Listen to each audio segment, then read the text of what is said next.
विश्व की सबसे बड़ी पार्टी भारतीय जनता पार्टी, उनके राष्ट्रीय अध्यक्ष आदरणीय जेपी नड्डा जी का हार्दिक अभिनंदन करता हूं, स्वागत करता हूं माननीय राष्ट्रीय अध्यक्ष जी का। आप सब भी माननीय राष्ट्रीय अध्यक्ष जी का अभिनंदन स्वागत करें।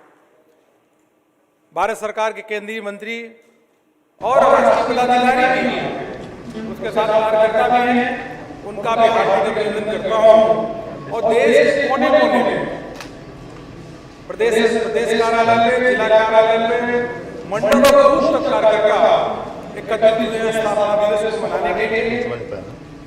हम सबके नेता, विश्व के सबसे लोकप्रिय नेता माननीय प्रधानमंत्री जी को सुनने के लिए कार्यकर्ता एकत्रित हुए हैं।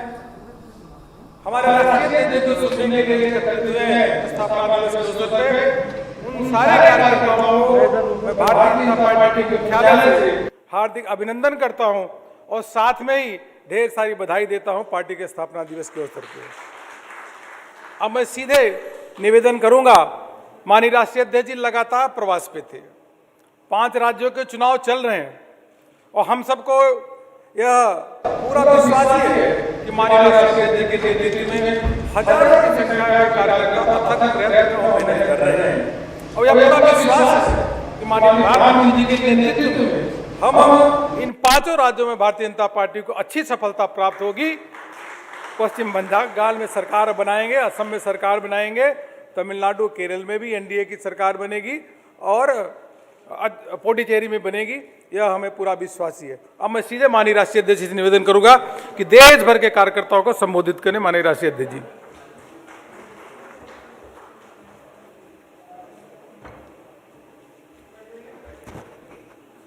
आज के स्थापना दिवस पर उपस्थित हमारे केंद्रीय मंत्री, राष्ट्रीय पदाधिकारी और देश भर के इस कार्यक्रम में जुटे हुए भारतीय जनता पार्टी के करोड़ों कार्यकर्ता, आज सबसे पहले तो मैं आपको स्थापना दिवस पर अपनी ओर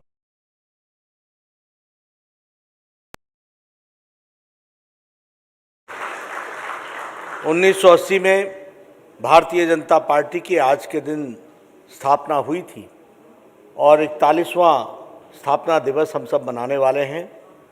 हमारे यशस्वी प्रधानमंत्री और भारतीय जनता पार्टी और देश के वरिष्ठ नेता और सबसे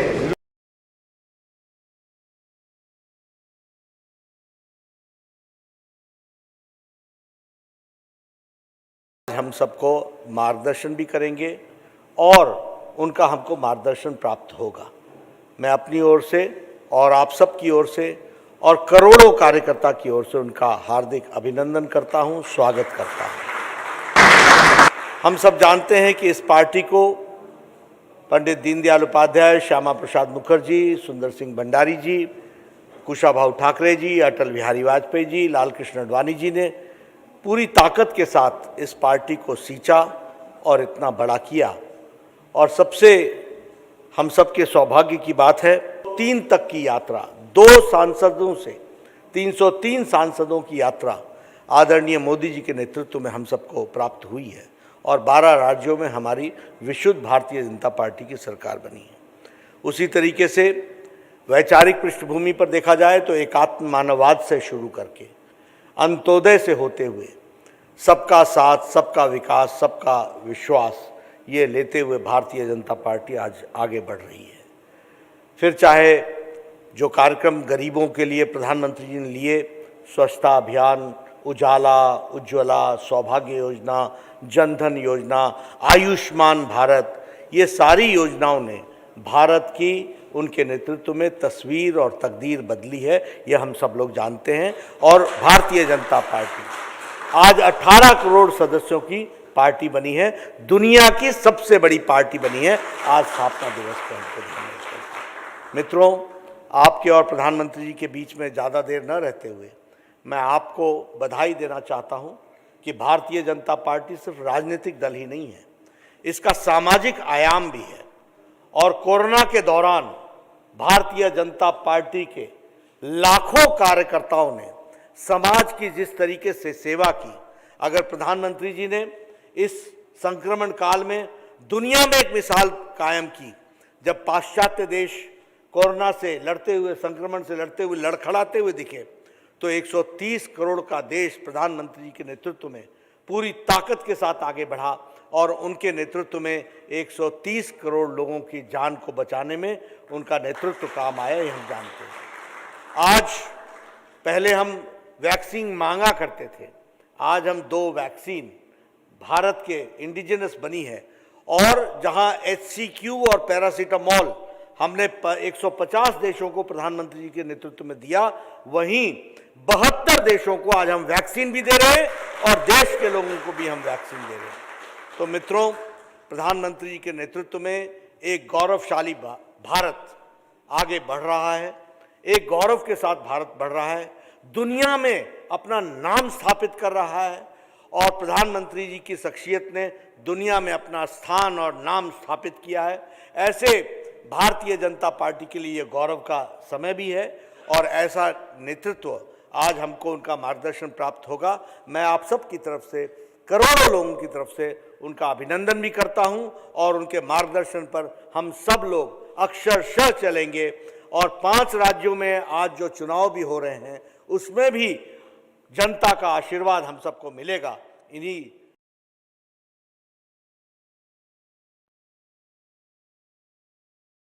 दर्शन प्राप्त होगा, अक्षरशः हम उसको आगे आत्मसात करके चलेंगे, और हम ही नहीं, करोड़ों कार्यकर्ता भारतीय जनता पार्टी के उसको आत्मसात करके चलेंगे। पुनः आप ही हैं कि प्रधानमंत्री जी का उद्बोधन अब हम सबको प्राप्त होगा। देश के करोड़ों कार्यकर्ता आज जुड़े हुए हैं, और माननीय प्रधानमंत्री जी का सदैव संगठन के कार्यकर्ताओं को प्रेरणादायक उद्बोधन मिलता है, और कार्यकर्ता उसके आधार पे संगठन के काम को लगातार गति देते हैं और सर्वस्पर्शी सर्वव्यापी भाजपा बनाने के लिए जुड़े हैं। अब मैं माननीय प्रधानमंत्री जी का उद्बोधन देश भर के कार्यकर्ताओं को मिलेगा, ऐसा निवेदन करता हूं।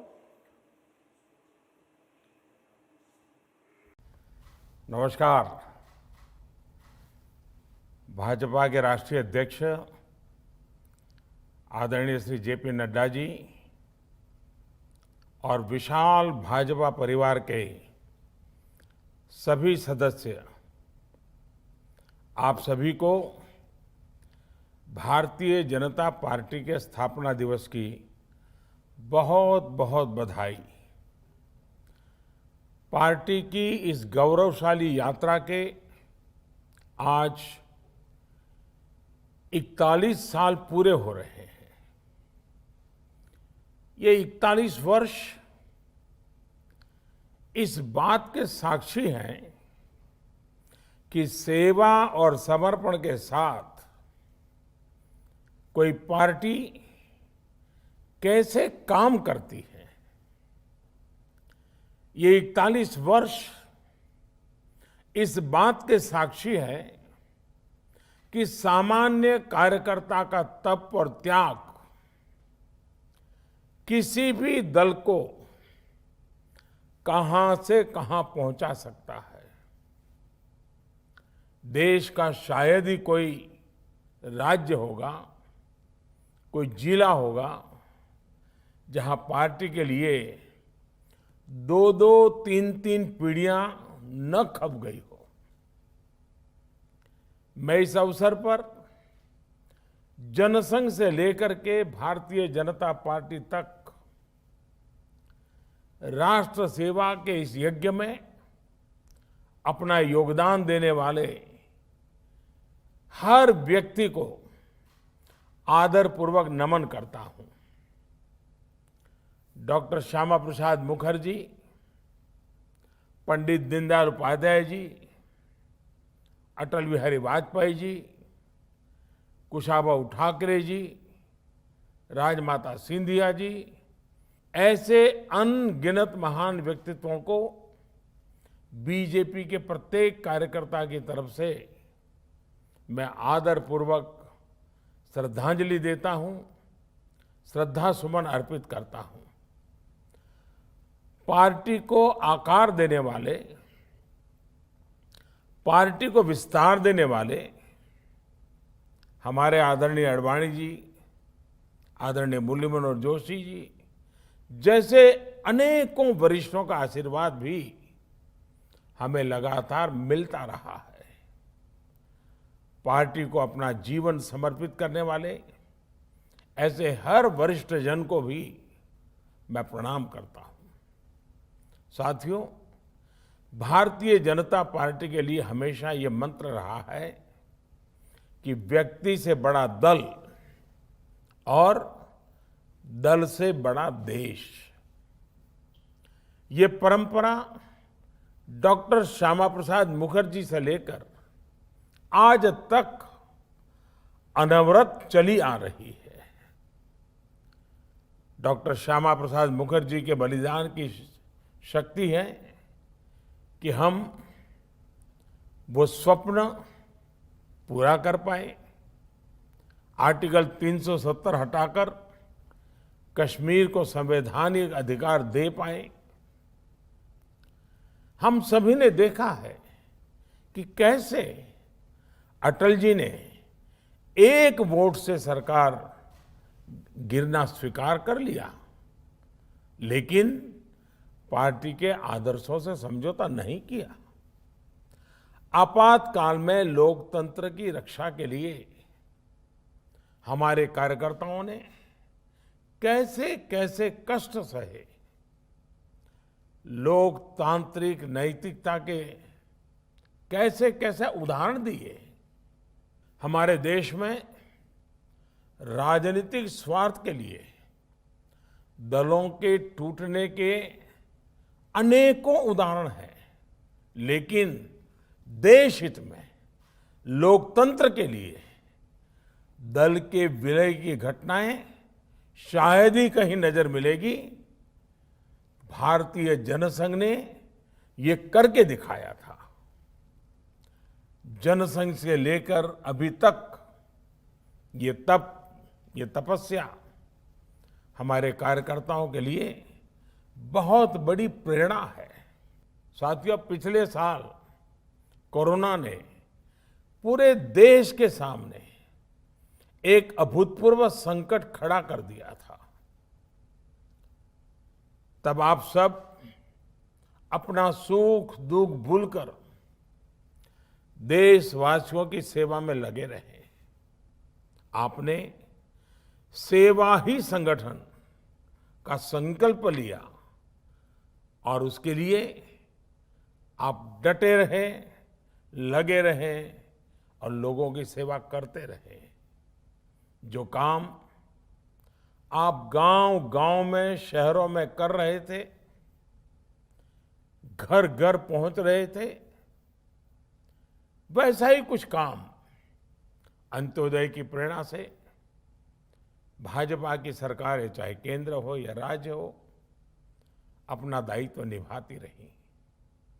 गरीब कल्याण योजना से लेकर वंदे भारत मिशन तक हमारे सेवा भाव को देश ने महसूस किया है।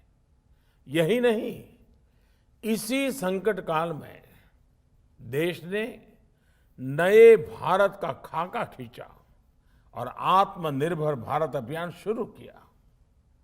आज आत्मनिर्भर भारत अभियान गांव गरीब का, किसान का, मजदूर का, दलित का, वंचित का, महिलाओं का, युवाओं का, हर किसी का स्वयं का एक प्रकार से अभियान बन गया है। आज भाजपा से गांव गरीब का जुड़ाव इसलिए बढ़ रहा है क्योंकि आज वो पहली बार अंत्योदय को साकार होते देख रहा है। 21वीं सदी में जिन युवाओं ने जन्म लिया है, वे आज भारतीय जनता पार्टी के साथ है, भाजपा की नीतियां, भाजपा के प्रयासों के साथ है। साथियों, गांधी जी कहते थे कि निर्णय और योजनाएं वो हों जो समाज की आखिरी पंक्ति में खड़े व्यक्ति तक लाभ पहुंचाए। गांधी जी की उसी मूल भावना को चरितार्थ करने के लिए हमने अथक प्रयास किया है। लास्ट माइल डिलीवरी हमारे यहाँ कहा जाता था। लेकिन आज देश का सामान्य मानवी लास्ट माइल डिलीवरी को साक्षात अनुभव कर रहा है।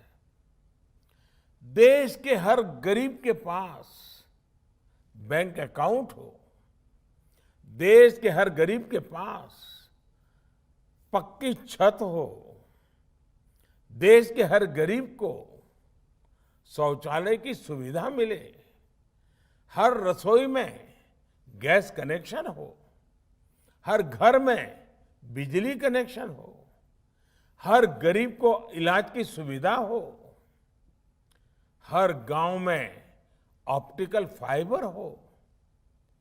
ऐसी अनगिनत बातें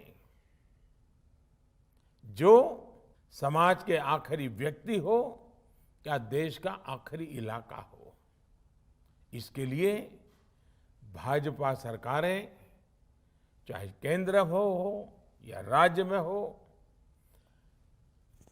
हम सब मिलकर के दिन रात मेहनत की है, अपने लक्ष्यों को पाकर दिखाया है। और इन निर्णयों को, इन योजनाओं के शुरू करने के पीछे सबसे बड़ी वजह यही है कि हम संगठन में रहते हुए भी ऐसे ही कार्य करते करते करते आगे बढ़ रहे हैं। इसलिए जब सरकार में आते हैं तो और तेज गति से इस दिशा में काम करते हैं। हमारी कार्यशैली है, हम किसी से कुछ भी छीनते नहीं हैं और छीने बिना भी दूसरे के हक उसे मिले, इसमें जागरूक प्रयास करते हैं। हम हर व्यक्ति तक पहुंचते हैं, उसकी आवश्यकता पर पूरी संवेदनशीलता से काम करते हैं।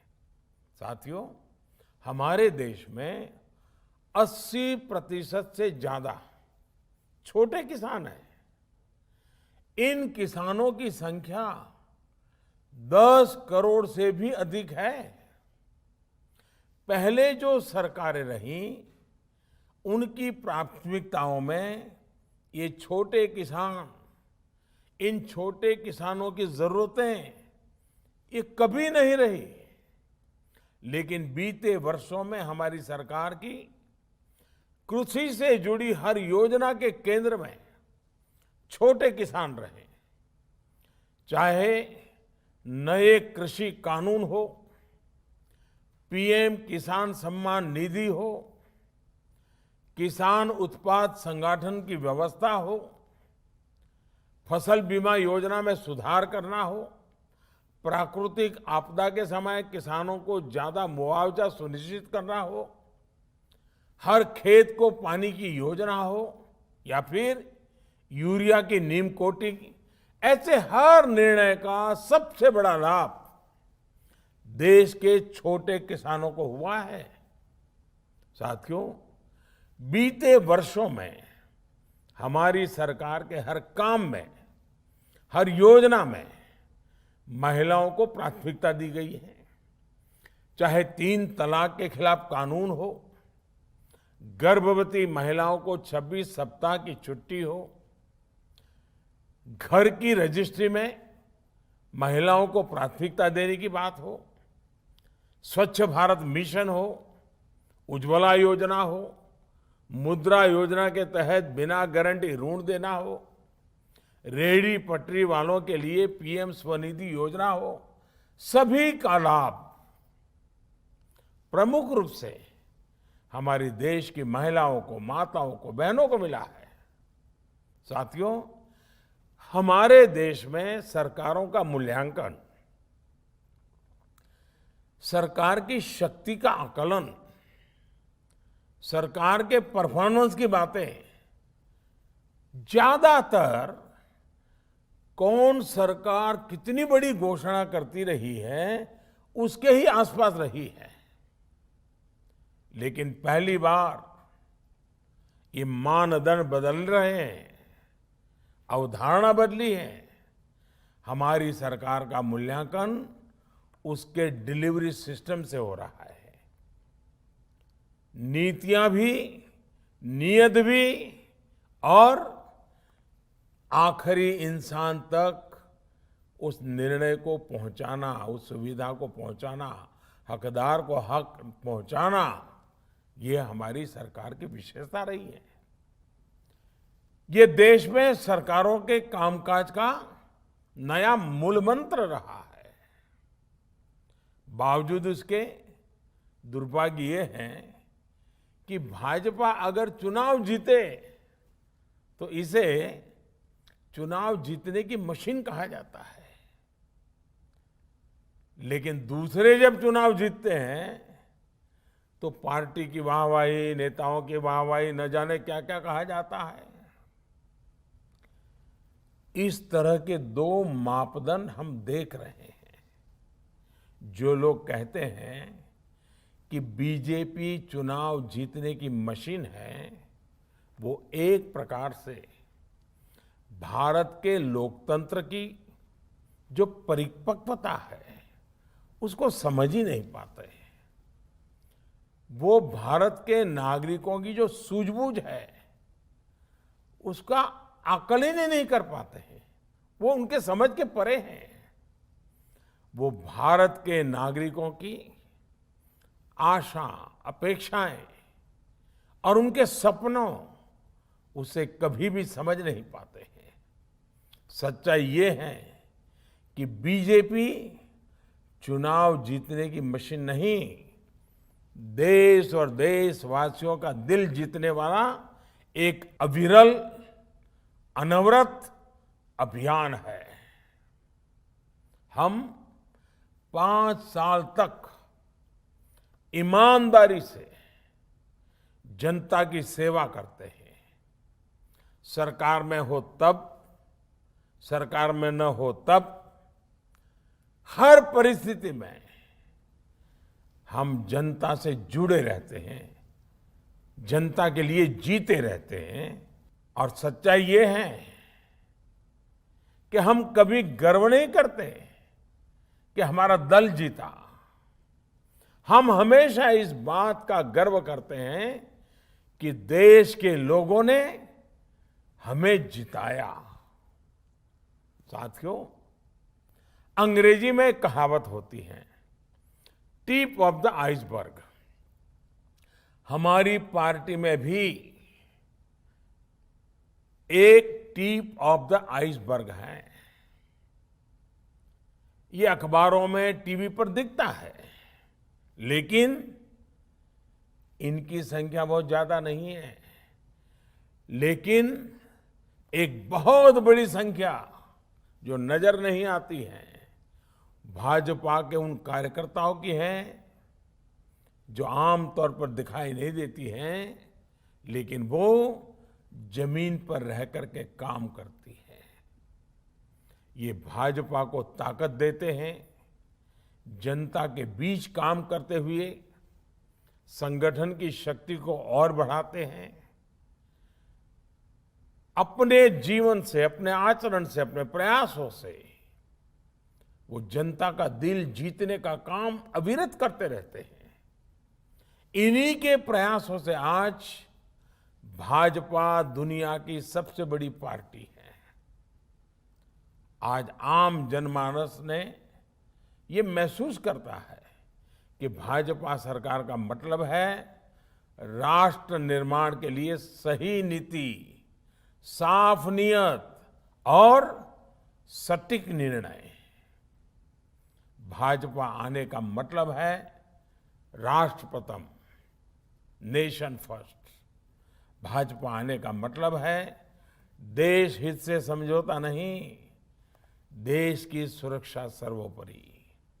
भाजपा आने का मतलब है वंशवाद, परिवारवाद की राजनीति से मुक्ति।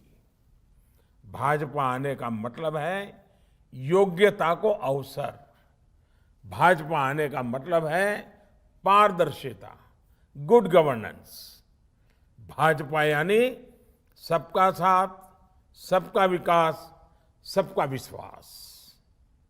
आज भाजपा भारत की विविधता की, अनेकता में एकता की प्रतीक बन गई है। हम हर क्षेत्र, हर भाषा, हर संप्रदाय और हर देशवासी को जोड़कर आगे बढ़ रहे हैं। आज भाजपा से गरीब भी जुड़ा है, मध्यम वर्ग भी हमारे साथ है। हम शहर में भी हैं और गांव में भी है। बीजेपी आज नेशनल इंटरेस्ट की भी पार्टी है और क्षेत्रीय आकांक्षाओं की भी पार्टी है। साथियों, हमारे जो संस्कार है, हम राजनीतिक छुआछूत में विश्वास नहीं करते हैं। इसलिए हम सरदार पटेल को समर्पित स्टैच्यू ऑफ यूनिटी बनाकर गर्व महसूस करते हैं। इसलिए हम बाबा साहब आम्बेडकर के लिए पंचतीर्थ का निर्माण कर गर्व करते हैं। हम खुले दिल से भाजपा के घोर विरोधी रहे व्यक्तियों का भी सम्मान करते हैं, उन्हें सम्मान देते हैं। भारत रत्न से लेकर पद्म पुरस्कार इसका उदाहरण है। पद्म पुरस्कारों में हमने जो बदलाव किए हैं वो तो अपने आप में पूरी एक गाथा है। वो तस्वीर कौन भूल सकता है और उस तस्वीर को देख करके कौन भावुक नहीं हो सकता था, जब पैर में जूते नहीं होते हैं और कोई वृद्ध मां राष्ट्रपति के हाथों सम्मान प्राप्त करती है। ऐसा हम कैसे कर पाते हैं? अननोन लोगों को, जिनके कार्य को पहचानना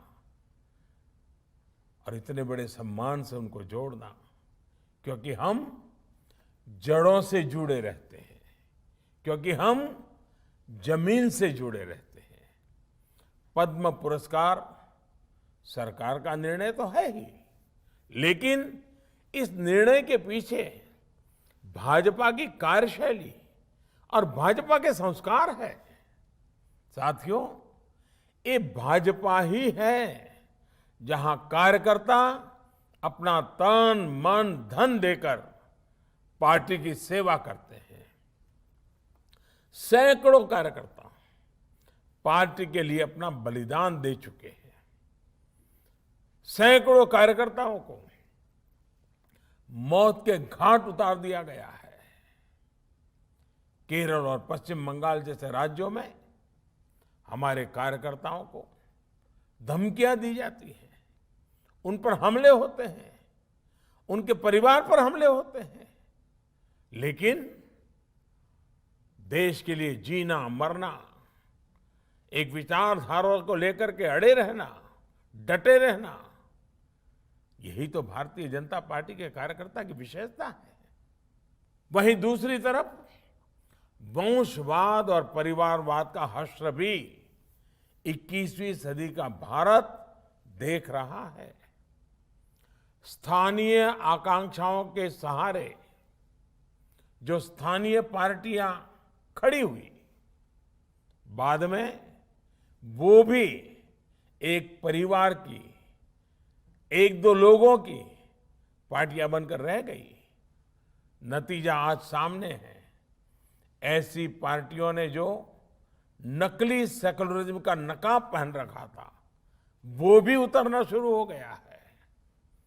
सेकुलरिज्म का हमारे यहां मतलब बना दिया गया है कि कुछ ही लोगों के लिए योजनाएं, कुछ ही लोगों के लिए फेवर, वोट बैंक के हिसाब से नीतियां, जो सबके लिए योजना बनाता है, सबके अधिकार की बात करता हो, सबके लिए काम करता हो, उसे ये लोग कम्युनल कहते कहते थकते नहीं है।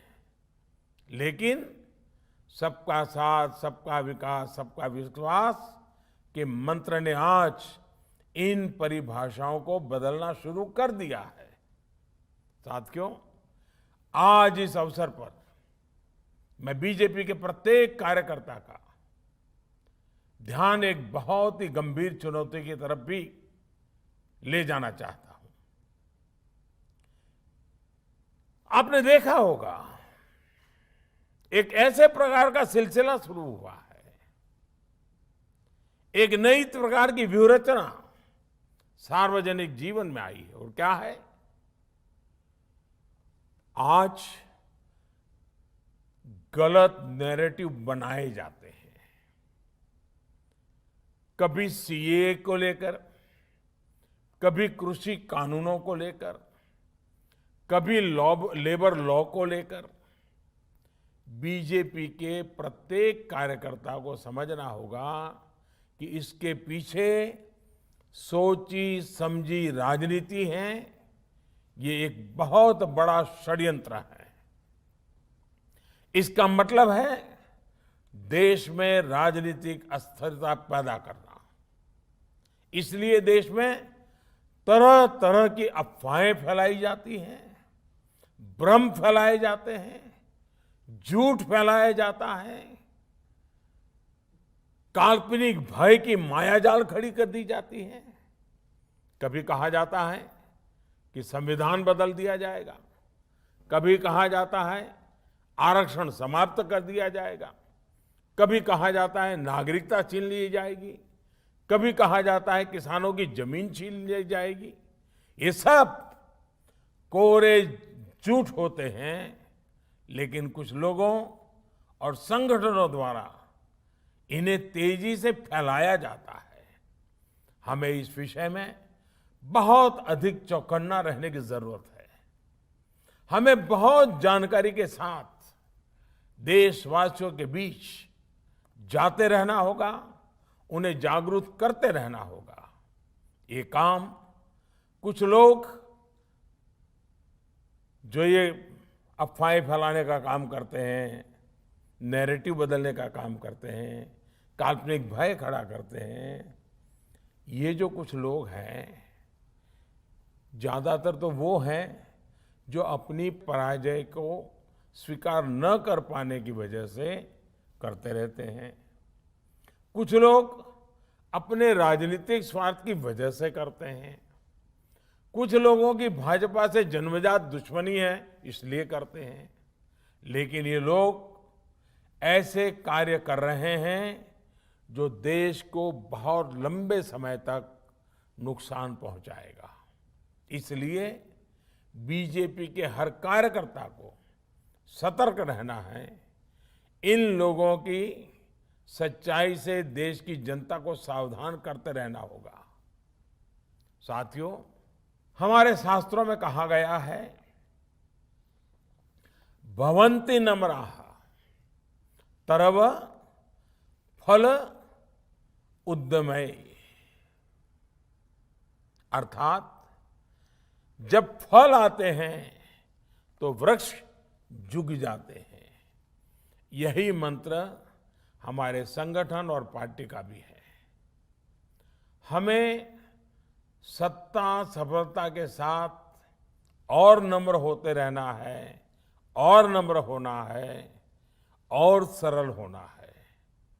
हमारे लिए सफलता का अर्थ है नए संकल्पों की शुरुआत। हम कैसे देश के लिए कुछ नया कर सकते हैं, कैसे देश के प्रयासों का हिस्सा बन सकते हैं, इस दिशा में लगातार सोचना है। साथियों, आज जब देश आजादी के 75 साल पूरे करने जा रहा है तो हमारी ये जिम्मेदारी और भी बड़ी हो जाती है। हमें अमृत महोत्सव को भी देश के प्रत्येक नागरिक तक लेकर जाना है, हर नागरिक को जोड़ना है। आजादी का अमृत महोत्सव अगले 25 वर्षों के लिए देश के लक्ष्य तय करने का अवसर भी है। देश के इन लक्ष्यों को पूरा करने में बहुत बड़ी भूमिका भाजपा, उसके कोटि कोटि कार्यकर्ता, उन्होंने विशेष रूप से निभानी ही चाहिए। इसलिए हमें भी अपने अगले 25 वर्षों के लिए लक्ष्य निर्धारित करने हैं, व्यक्तिगत भी और पार्टी की इकाई के लिए भी। हमारी पार्टी के भविष्य को, इन लक्ष्यों को पूरा करने की बड़ी जिम्मेदारी हमारे युवा कार्यकर्ताओं पर होगी। साथियों, भारत का जन जन और देश का कण कण हमारे लिए पवित्र है। उनकी सेवा हमारे लिए राष्ट्र सेवा है। सत्ता हमारे लिए इस पवित्र राष्ट्र सेवा का एक माध्यम है। पद हमारे लिए परिश्रम की पराकाष्ठा करने का दायित्व है। और हमारे लिए भाजपा कार्यकर्ता होना सिर्फ 2 शब्द नहीं है, ये हमारा जीवन मंत्र है। साथियों, अपनी बात समाप्त करने से पहले एक और बात आप सभी को पता है कि कल शाम को यानी कि 7 अप्रैल को शाम 7 बजे मैं परीक्षा पे चर्चा करूंगा।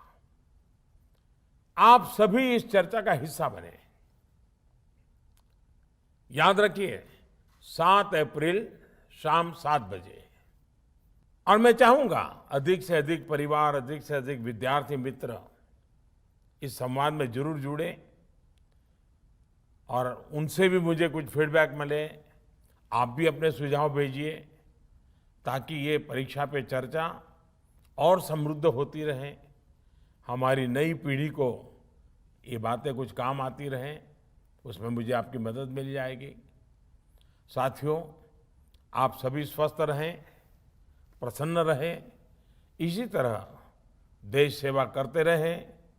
इसी विश्वास, इसी शुभकामना के साथ फिर एक बार आज भारतीय जनता पार्टी के स्थापना दिवस पर बहुत बहुत शुभकामनाएं देते हुए आप सबको बहुत बहुत धन्यवाद देता हूं। हा व्हिडिओ तुम्हाला कसा वाटला ते कमेंटमध्ये जरूर कळवा। अशाच ताज्या व्हिडिओंसाठी आमचे फेसबुक पेज फॉलो करा आणि यूट्यूब चॅनल सबस्क्राइब करायला विसरू नका।